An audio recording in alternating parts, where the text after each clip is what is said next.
Hello, everybody.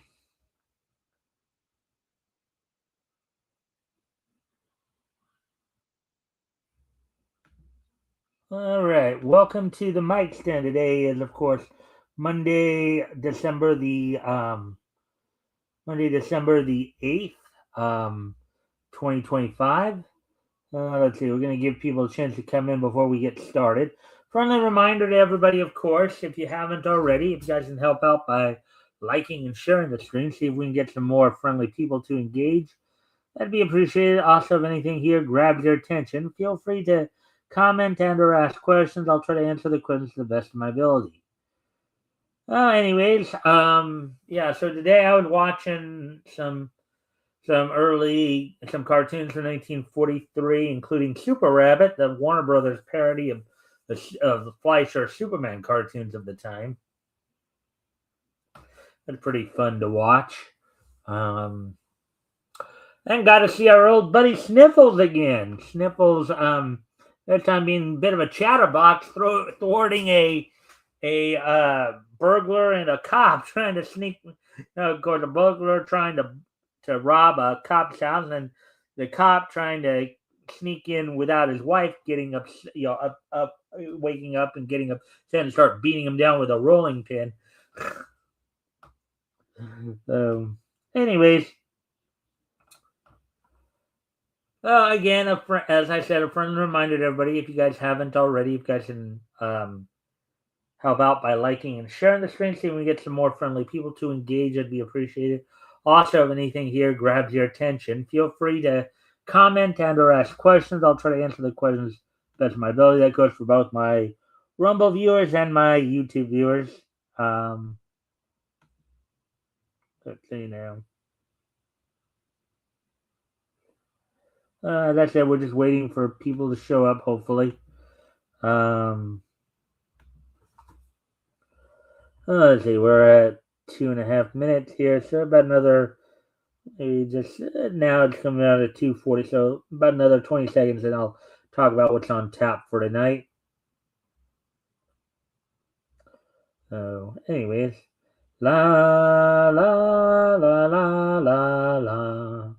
La, la, la, la, la. All right, so we're just about 3 minute mark here. So I'll talk about what. So we are going to go over one article from Bounding in the Comics tonight. And apparently there's a biopic comic coming out for featuring the One Piece creator Eiichiro Oda. There's, I guess, some people drawing comparisons to Oda though to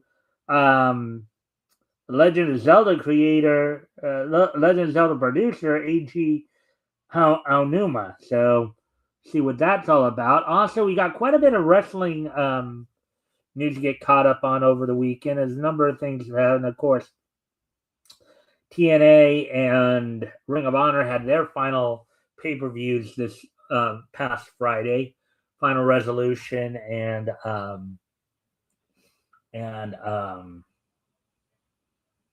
Final Resolution and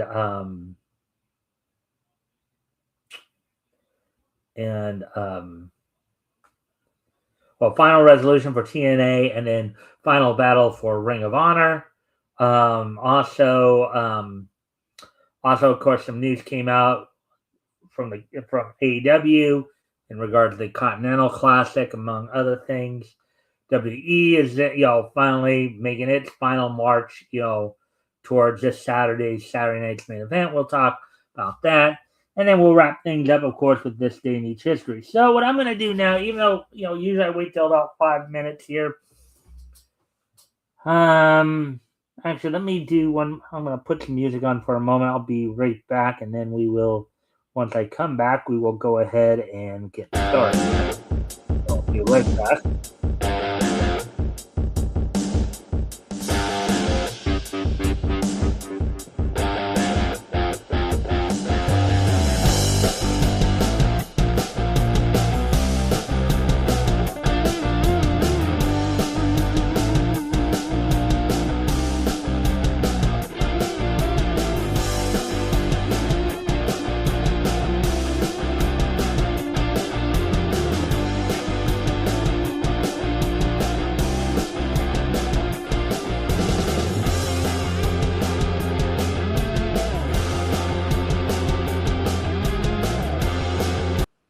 All right, I'm back. So why don't we go ahead and get started here? Hopefully, we'll have some people show up soon enough here. All right. Again, one last friendly reminder before we get started for my Rumble and YouTube viewers. If you guys haven't already, if you guys can help out by liking and sharing the screen, see if we can get some more friendly people to engage. That'd be appreciated. Also, if anything here grabs your attention, feel free to comment and or ask questions, and I will try to answer the questions to the best of my ability. So, with that being said, go ahead and get started here. Let me pull up the article that we'll be going over tonight.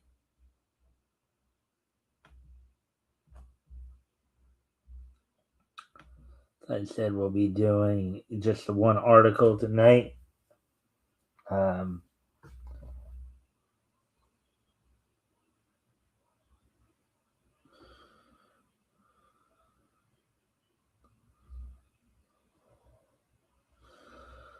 all right, so here we go. Um, Holy bleep! Upcoming Eiichiro Oda biography comic actually depicts One Piece creator as a Legend of Zelda producer AG um, H, AG Aonuma. All right, so article by Spencer McCauley published this past Saturday. So let's take a look at what's going on here. All right, so in case the publication of a likewise one shot, whitewashing Power Rangers creator Haim Sabam's scumbag business tactics left any doubt regarding the low effort cash grab nature of Tidal Wave Productions, a line of comic book biographies. Their upcoming take on One Piece creator Eiichiro Oda actually falls for a classic internet mix-up and depicts the esteemed mangaka as none other than Nintendo producer and current Legend of Zelda series steward, Eiji Aonuma. Oh boy.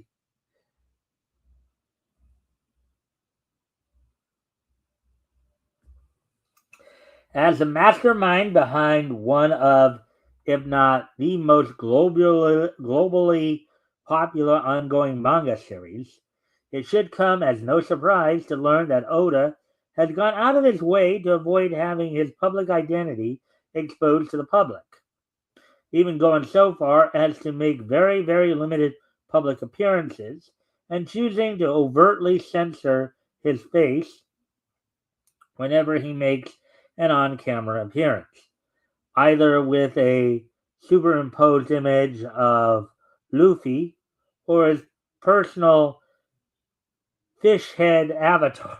Fish head avatar, huh? Ah, oh boy. Funny. Funny. Hmm. Well, this voluntary reclusion has absolutely afforded him such much deserved privacy and peace of mind. It has also resulted in the limited existence of photographs confirming his identity, with the handful that have found their way to the internet dating back roughly 2 decades ago, to start the start of the start of One Piece's serialization. And it was thanks to this lack of recent photographs that in the early days of integrating opening summaries, um, smaller quotes, into their search results, the ever confusing nature of early search engine organization algorithms resisted in Google searches for Oda's name being forever associated with the aforementioned Aonuma. Hmm. I guess this must be what they're talking about.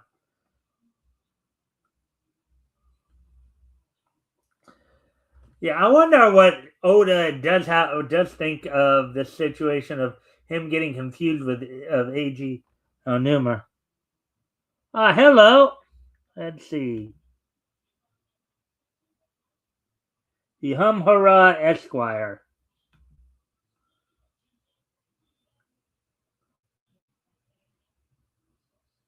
Let's have some war news. I do more. I do more. What I've niche. I do more like anime, cartoons, comics, manga, pro wrestling, type news. More pop culture niche stuff than like hardcore stuff. But thank you for dropping in. I hope you do stick around and maybe check out the channel a bit. Hakuhawa Esquire. Hopefully you'll find some of this stuff entertaining. Anyways, getting back to the article at hand here.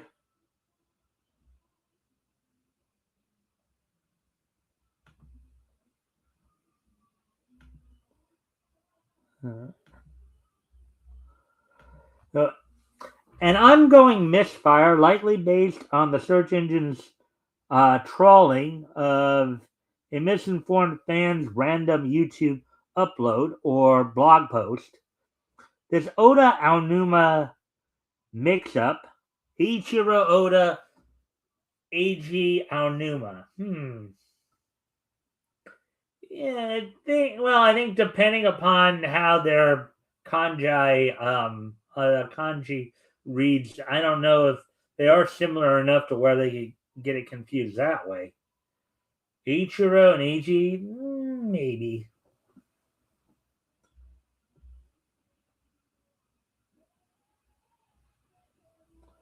Has long since become a meme among One Piece fans. It's used by anyone claiming authority on the series that they have little, if any, familiarity with the actual content. On that note, please feast your eyes on artist Pablo Martinena's cover of Tidal Wave Productions' next entry in their signature line of biographical comic, Fame Eiichiro Oda, as due out next week on December 10th. Oh yeah, that same kind of face we're looking at. Now I wonder though. You would think that if they were doing that, maybe Oda would be at least signing off on this, if but you never know. I mean, maybe because of the fact he is so reclusive, maybe he'd prefer people think of him looking more like Aonuma than himself. Just so people won't bug. But then I don't know how Aonuma would feel. People showing up at conventions looking for Oda and finding him instead or something like that. But wait, I thought you were Eiichiro Oda. You look like the picture they have on the internet.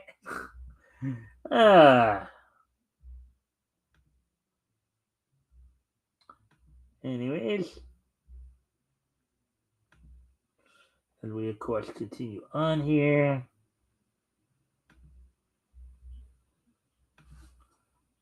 For reference, here's an image of Aonuma that's taken from the first installment of Nintendo's 2016 retrospective on The Legend of Zelda Twilight Princess.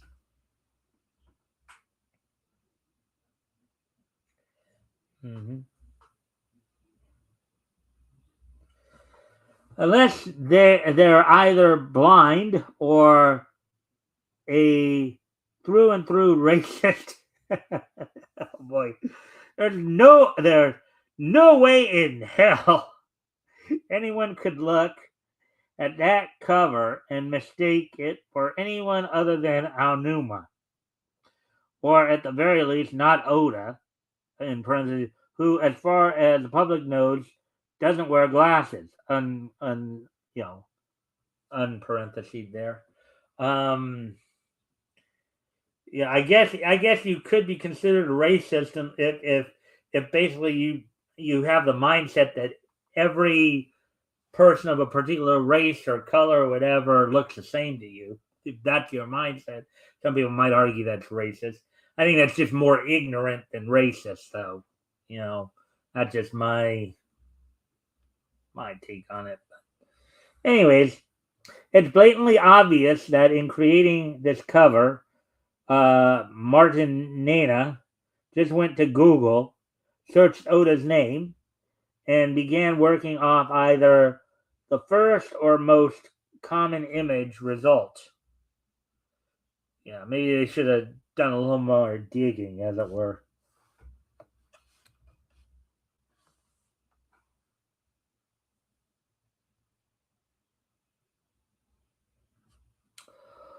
All in all, while such use of reference photos is completely standard practice in the world of art, it's less common for artists to do such little research into the subjects they've been commissioned to portray, at least not if they respect themselves or the work at hand.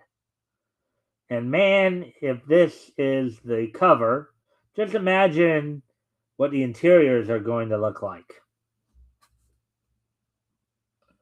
Alrighty then. Well, let me see. We didn't even get to 20 minutes there. All right, so I guess I'm gonna need to see if I can find at least one more article here. But give me a sec here where I go looking through, see if we can. I just need something that's gonna take me like maybe 10 minutes or so, I guess.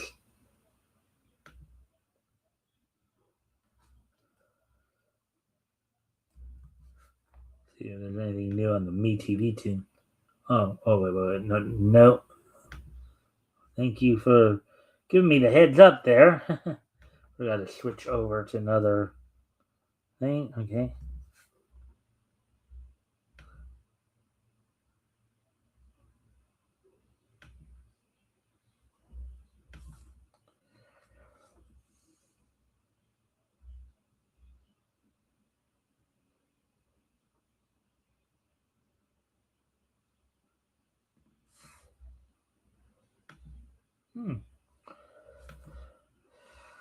So let me see. This one's pretty shorty, but I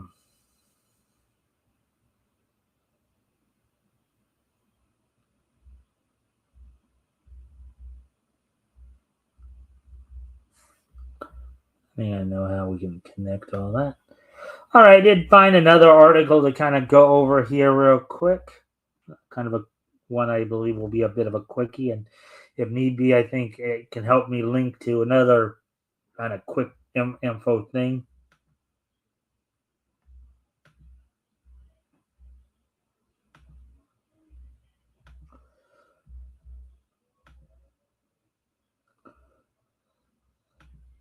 All right, so here we go with this.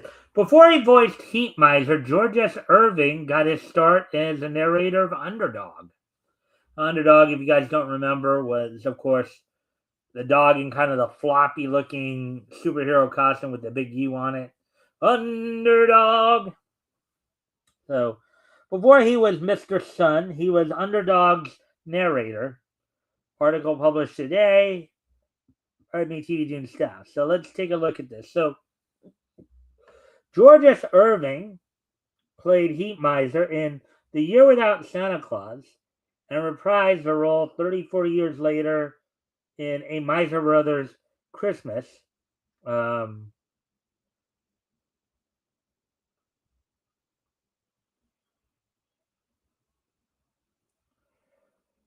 before both movies, his cartoon career began on the Underdog show.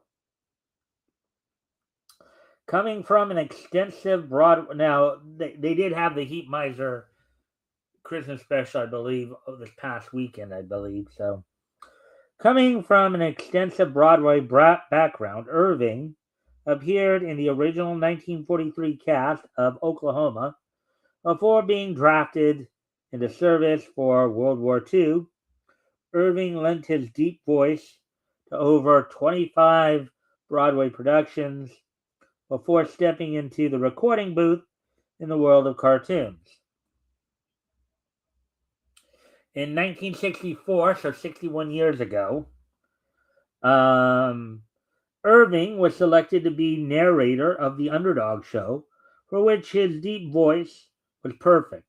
Irving narrated every episode, but knew he could put his Broadway acting skills to use.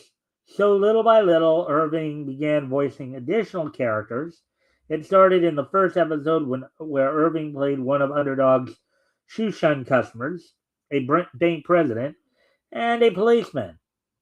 Voicing these additional characters eventually led to regular roles, including Tap Tap, the Chiseler, Captain Coward, Mooch, Running Board, and General Nuisance.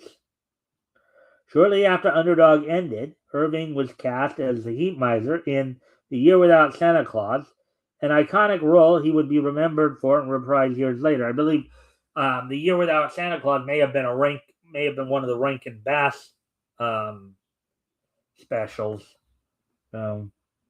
George Irving is the only voice actor to appear in all 124 episodes of the Underdog show, and was the last surviving member of the original cast before he passed away in 2016. Watch MeTV Tunes, 'Tis the Season for Tunes, on MeTV Tunes, Saturdays at 6 p.m.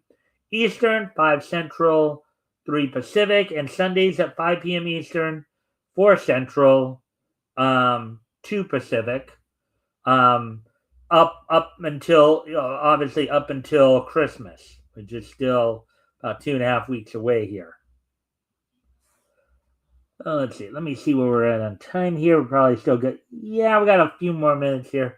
So why don't we take a look at this weekend's lineup for MeTV Tunes, since we do have a little bit more of let me just see what they'll have for this. So what can we expect for this weekend in terms of 'Tis the Season for Tunes? Let me, as soon as I can find that. There we go. There it is.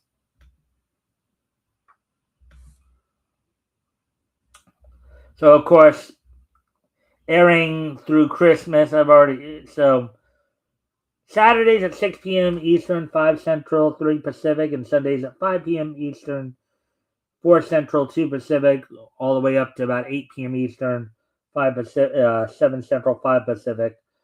Season's greetings from MeTV Tunes. We have made a list, checked it twice, for the best festive cartoon specials. As the only TV network destination dedicated exclusively to classic animation, we are celebrating our first holiday season with 2 months of holiday cartoons each weekend. Heading up to Christmas, we will air themed programming from Scooby-Doo, The Flintstones, Casper, and many more of your favorites.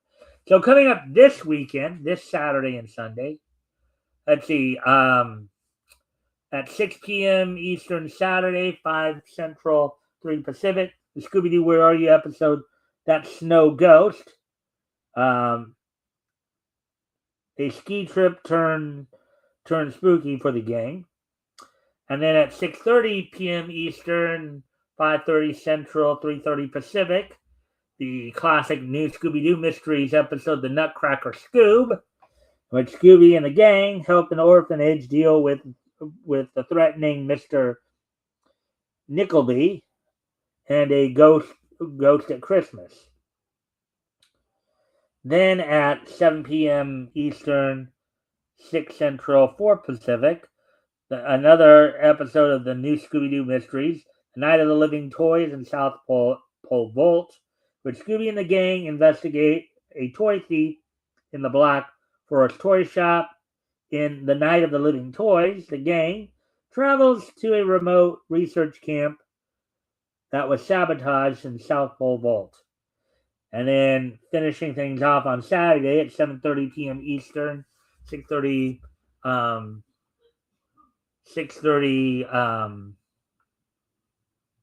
Central, and 4:30 Pacific. A Pup Named Scooby-Doo episode, Snow Place Like Home, in which on a ski vacation, the gang encounters problems.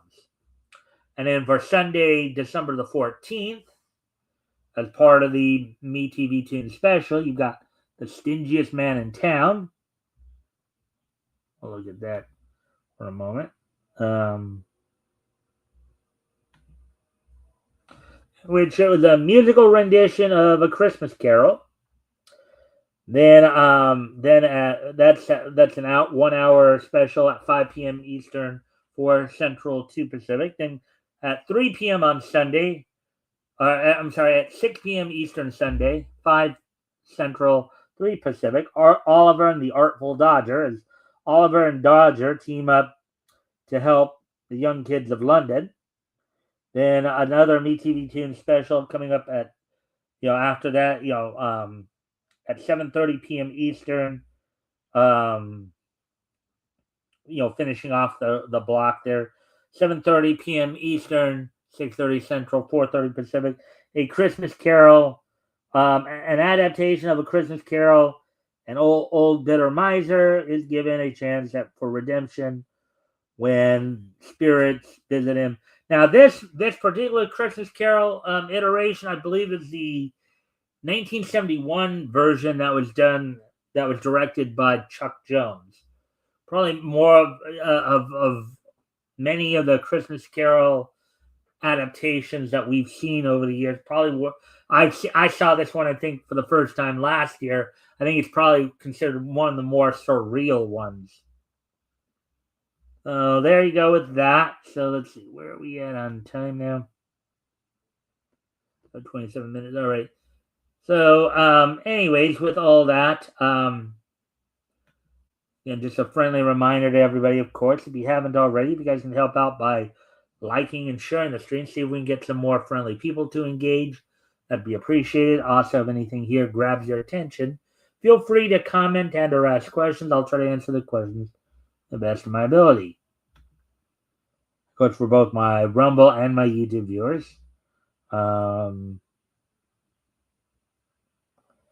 So as we continue on, of course, now,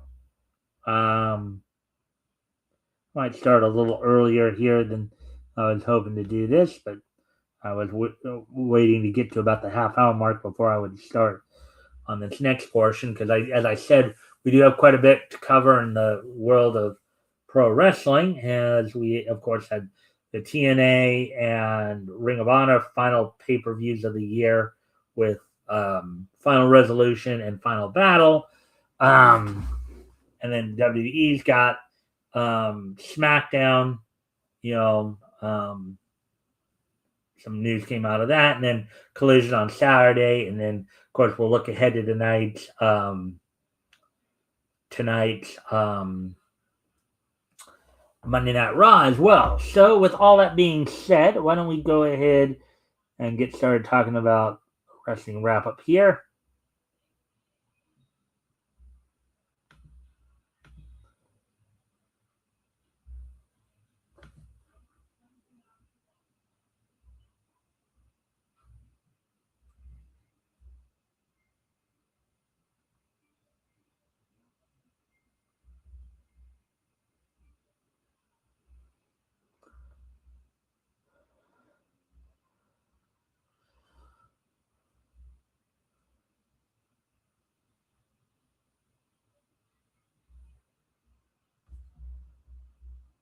Oh yeah, and then NXT also had its pay-per-view deadline coming up, and I believe that will be the last NXT pay-per-view for the year too, or premium live event, what they called it there. So, anyways, we'll set some things up as well. But first off, let's go back to let's first check out what happened on last Friday night's SmackDown. We'll start there. Coming from the Moody Center in Austin, Texas, with Michael Cole and Corey Graves and commentary for USA Network. The opening match saw in another United States title open challenge, Ilya Dragunov successfully retained over Carmelo Hayes. Another good showing for Hayes in defeat. In a match that, and to further feed into the women's tag team division here, Alexa Bliss in singles action with Charlotte Flair in her corner defeated Kairi Sane of the Kabuki Warriors with Asuka in her corner. In a non-title match, WWE Women's Champion Jade Cargill defeated Alba Fire, who had Chelsea Green in her corner, after the match that was set up last week with Jade Cargill beating up on Chelsea Green. And then in the finals of the Last Time Is Now tournament to determine the person who would face John Cena in his final wrestling match coming up on this Saturday night's main event, Gunther defeated LA Knight in a match that saw LA Knight tap out to Gunther, which saw many of LA Knight's fans not particularly happy about it. But right now, it looks like the WWE may be looking to kind of give the Legend Killer gimmick to Gunther. Now he'll be the one set to take on John Cena in John Cena's final match coming up on this Saturday night's main event. We'll talk a little bit more about that as time goes on. As 2 matches, and I believe 3 matches are set for the card.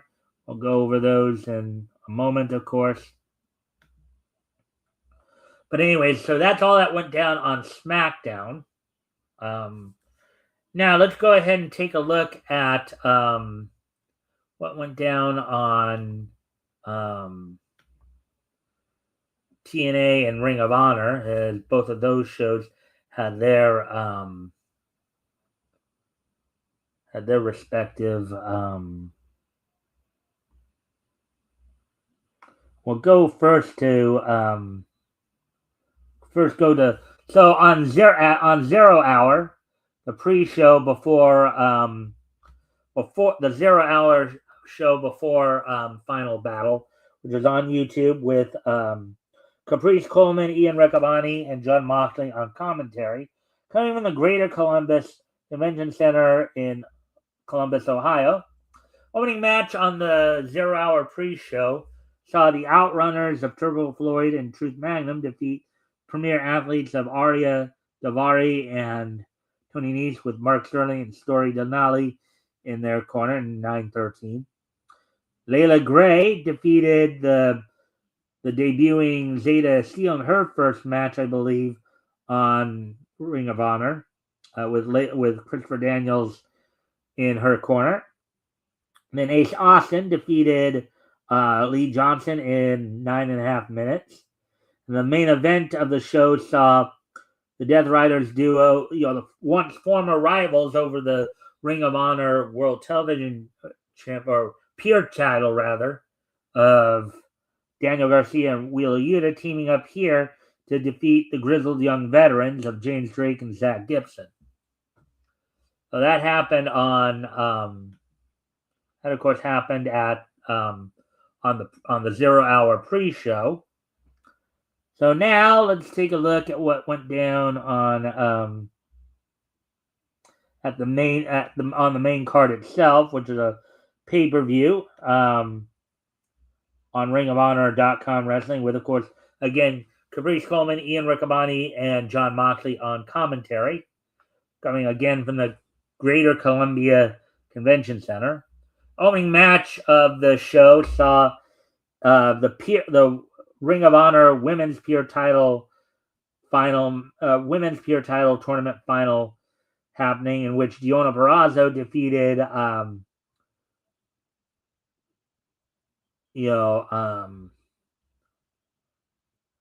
Billy Starks. Once Starks burned up her 3 rope breaks in the match, Peraza was able to lock in the Venus de Milo on Starks in order to get the victory and become the first ever Ring of Honor Women's Pure Champion. In a non-title 30-minute Iron Man match, Ring of Honor Men's Pure Champion Lee Moriarty, with Shane Taylor in his corner, defeated Nigel McGuinness.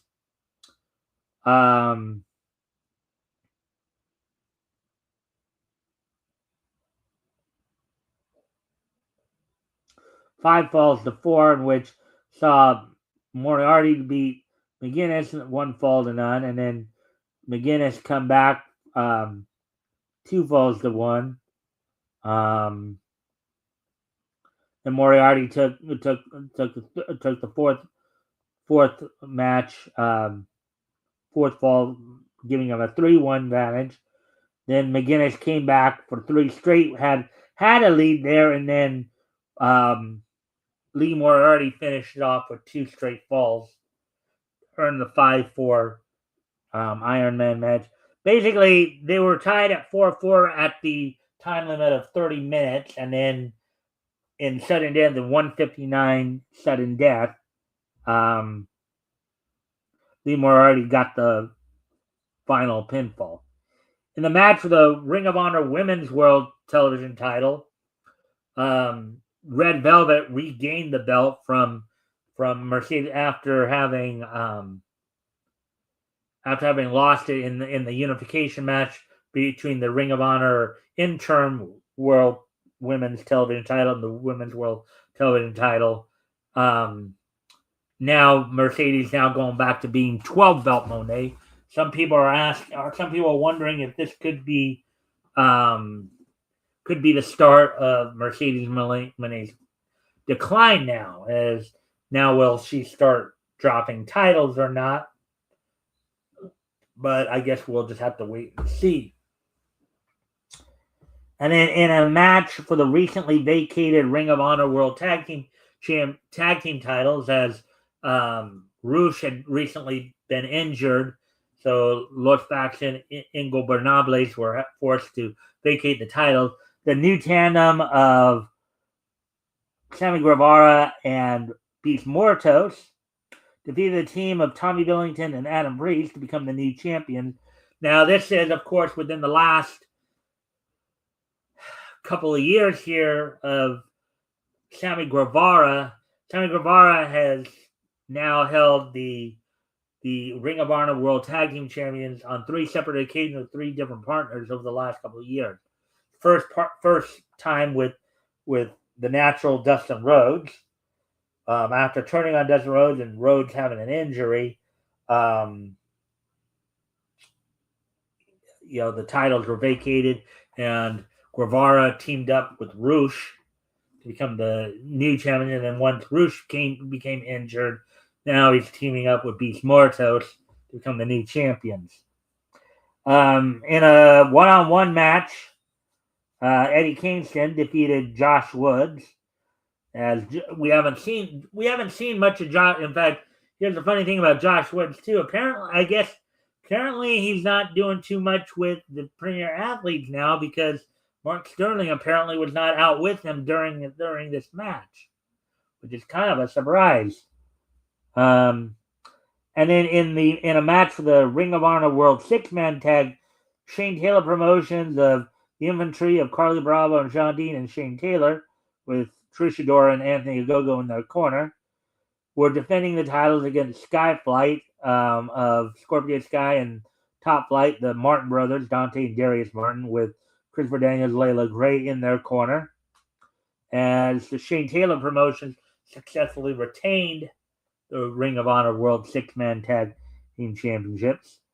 And then in a match that was set up on the previous Saturday's Collision, Ricochet, after attacking Dalton Castle, would then defend the AEW national title, his newly won national title, against Dalton Castle, and would successfully defend it here in just under 15 minutes. In a survival of the fittest 6-way elimination match for the Ring of Honor World title, Bandito successfully retained, outlasting, of course, the recently crowned new Ring of Honor World Tag Team Champions from Los Faction Ingobernables of Sammy Guevara and Beast Mordos, along with Commander, Hechicero, and Blake Christian. And in the main event of the evening, Athena, with Diamante in her corner, successfully defended the Ring of Honor Women's World title over Persephone, continuing her record-setting Women's World title reign of I think she's going on. I wouldn't be surprised if they're going to talk about how she's going on 3 years here soon. She's pretty much held the title for quite a while here. I'd almost say for 3 years here. So, hey Apex, thanks for popping in. Hope you're having a good evening, my friend.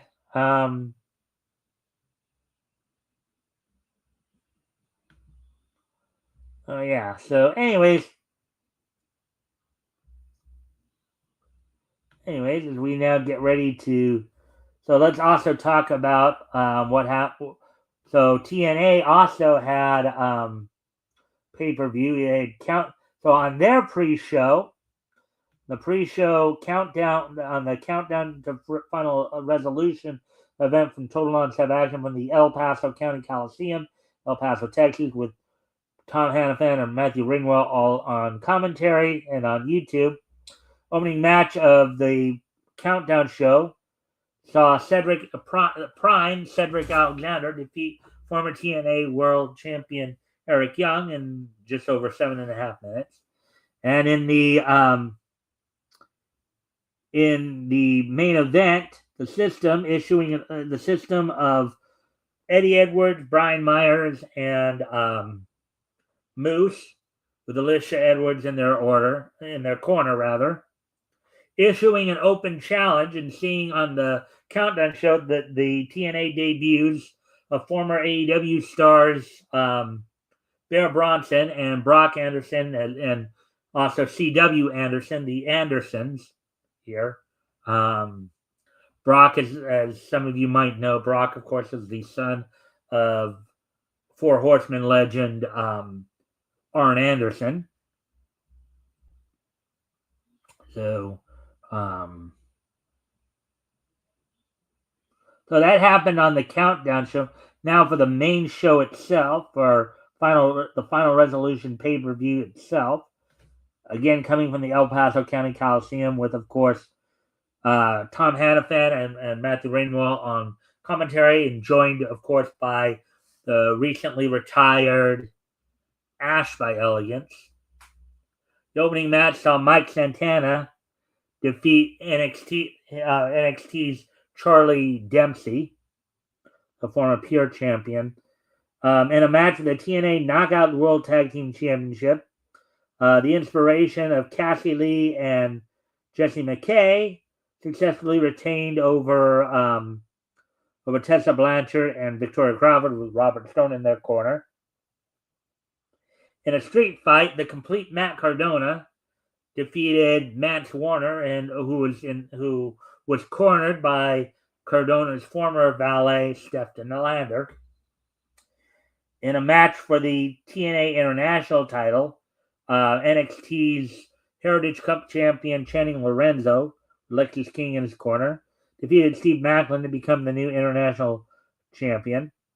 In a battle of the Angel Warriors, Lei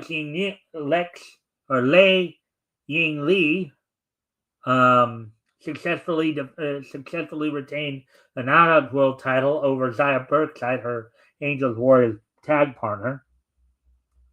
In an 8-man tag match, the Rascals of Trey Miguel, Myron Reed, Zachary Wentz, and Desmond Xavier defeated Order 4, Mustafa Ali, the Good Hands, Jason Hodgson, John Schuyler, and Special Agent Zero, with, of course, Tasha Steeles in the corner in just under 14.5 minutes. The Hardy Boys, Jeff and Matt Hardy, successfully retained TNA World Tag Team Championships over NXT's The High Rise of Tyson DuPont and Tyreek Igwe. Leon Slater successfully retained the X Division title over AJ Francis, who of course, AJ Francis had former X Division champion Rich Swann in his corner. The main event saw Frankie Kazarian successfully retain the TNA World Heavyweight title over JDC. So that's all we got for from Friday. We have some stuff, of course.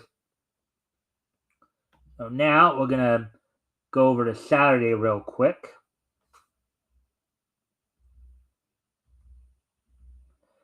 And on Saturday, first up, we're gonna of course look at what happened on Collision. Now, some news came out this weekend that apparently AEW was forced to pull Darby Allin from the Continental Classic tournament after getting injured, and now will be replaced in the tournament by Jack Perry. As Collision this week will be from the Greater Columbus Convention Center in Columbus, Ohio, on TNT with Ian Riccaboni, Nigel McGuinness, and Tony Schiavone on commentary. Opening match of the evening saw in Blue League action Orange Cassidy earning his first points. Orange Cassidy of the Conglomerate defeating Roderick Strong in 13:23. Another Blue League match, Mascara Dorada earning his first 3 points by defeating the Death Riders' Claudio Castagnoli.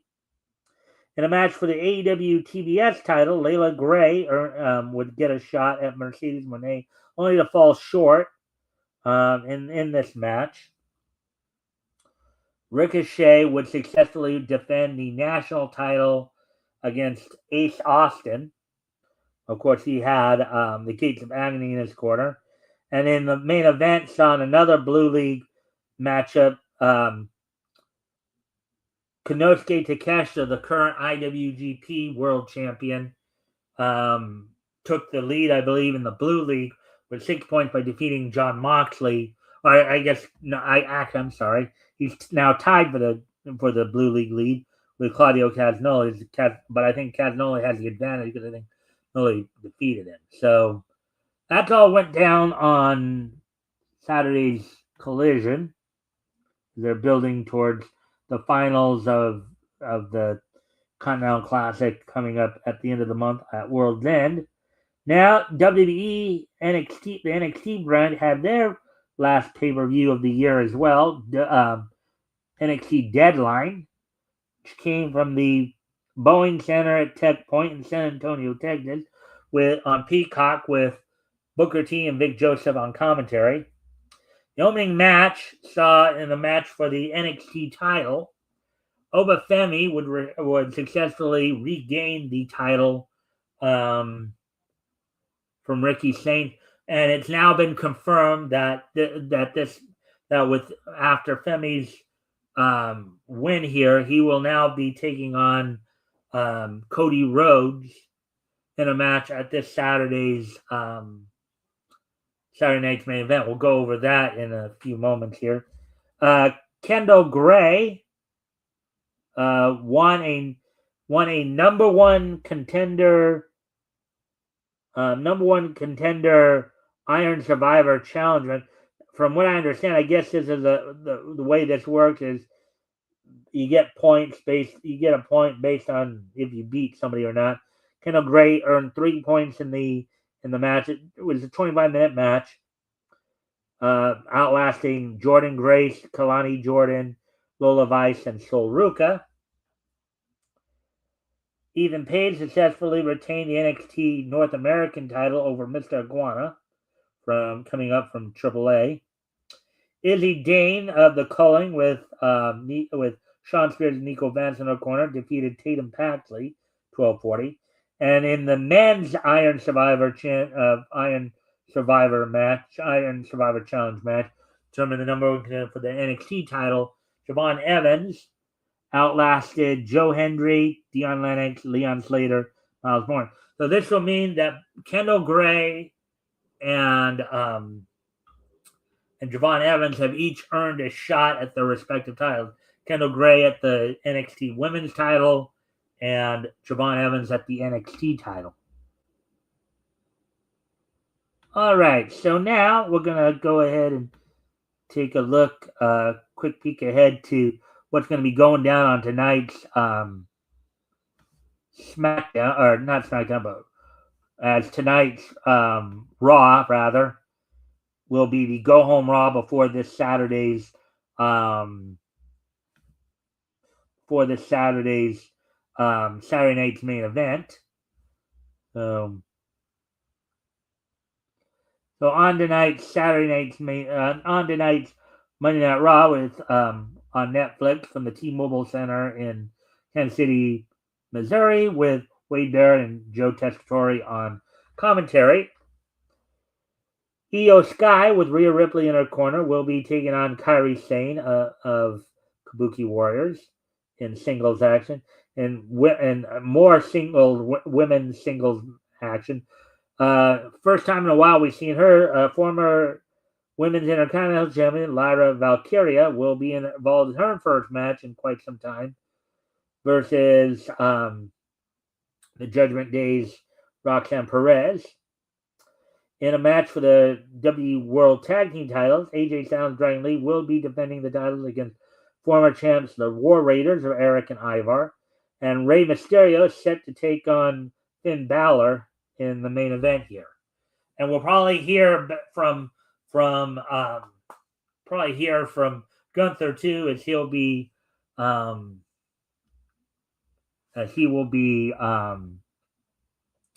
he's now set for this Saturday night to challenge John Cena and his.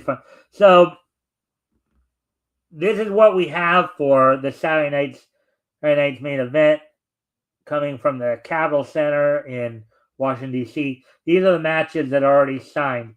Bayley is set to take on Sol Ruca of NXT. In a non-title match, you'll have the WWE champion Cody Rhodes taking on NXT champion Obafemi, and John Cena in his retirement match. This will be the match that will actually open the show. We'll see John Cena taking on Gunther.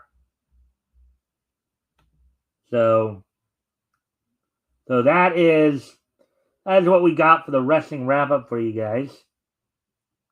So now we're gonna move on to this day in each history. As today is Monday, December the 8th, 2025. So let's take a look back at this day in each history.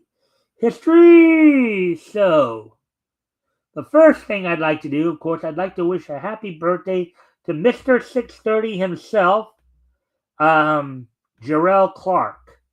Happy birthday to the former, as soon as I pull his profile up, happy 50th birthday to Mr. 350 Jarrell Clark.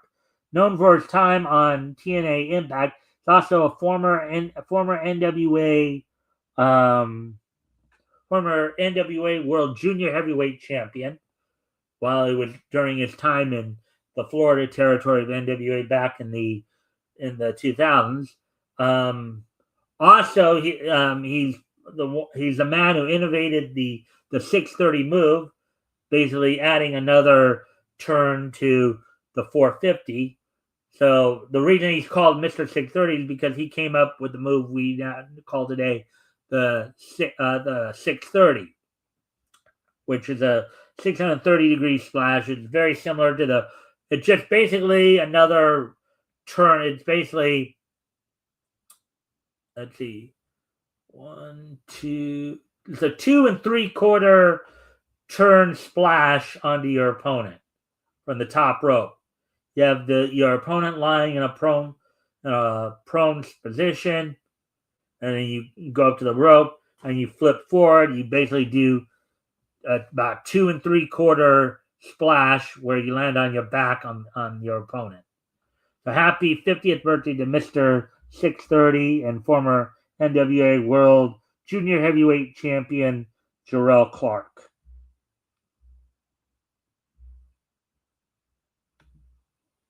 So now, getting ready to move on to the next piece in each history as we move ahead to the year 1999. On this date in the year 1999,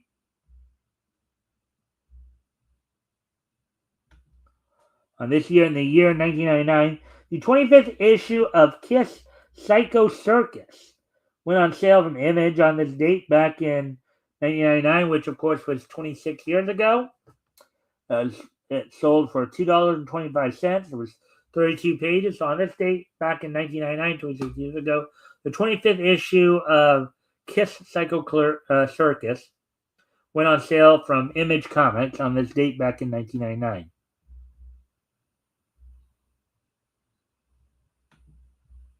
Oops. And finally, on this date 5 years ago today, in the year 2020,